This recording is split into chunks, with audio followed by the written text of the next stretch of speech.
Right now I'm sitting in front of the stage of the local theater here in Qianlong Village, and the name actually means Heavenly Dragon, which is quite a beautiful name. The village was settled in the 1300s by soldiers sent out by the Ming Emperor to this region. The village life has really been maintained for about the last 600 years.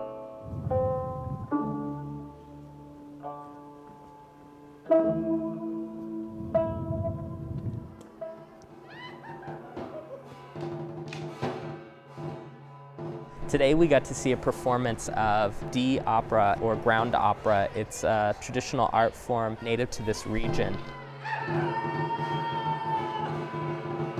As they're performing, they're playfully dancing around each other, and their feet are so light. They're so in control too. It's amazing. They're able to dance and sing operatically in such a strong vocal force.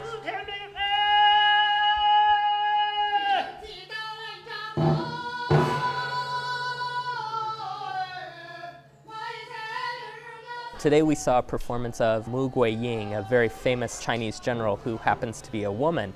And in the story she conquers her future husband, who is the general of an invading army.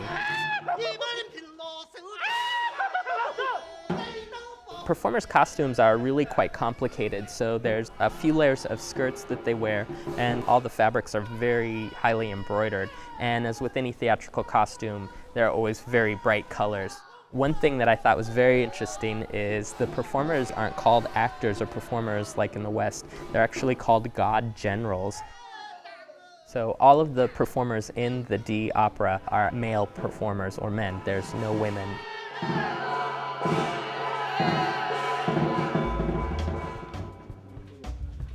I had a great opportunity to go into the dressing room, and this was so exciting because all the costumes were there, as well as the masks.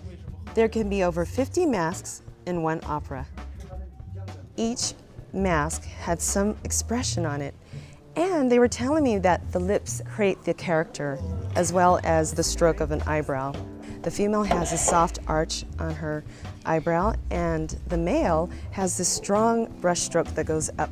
In Chinese traditional culture, the top lip is considered a symbol for the sky and the bottom lip a symbol for the earth. And the top lip comes over the bottom lip and forming what's called a sky over earth mouth. Some of the characters that we saw in their masks, that's actually the opposite, and they have earth over sky, which is a symbol for a very ferocious character or a very warrior-like character. As I was observing the mask, I also saw the beautiful rooster feathers. They were so long and elegant. In D opera, the characters put the mask on their forehead, but part of the process, the first part, is to put like a black cloth over their head to hide their actual face.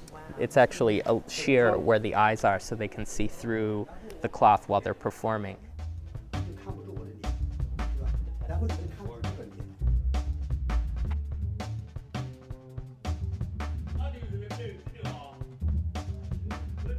It was really interesting to find out what all the symbolism meant, and when I watched the performance, it really made it easier to tell the story. Even though I didn't understand the Chinese words of the narrator, I really could tell a lot about the action that was happening. I would love to be able to share this with my parents and my loved ones. This is my first time being in China, and also the first time seeing a Chinese opera. And I'm used to seeing operas in America. That's something that I enjoy watching. This experience that I was able to have is so different from the American way. And it's also my culture, too. It's something that's been around for such a long time. It's something that's much needed in my life, and something that's very important that I should carry with me.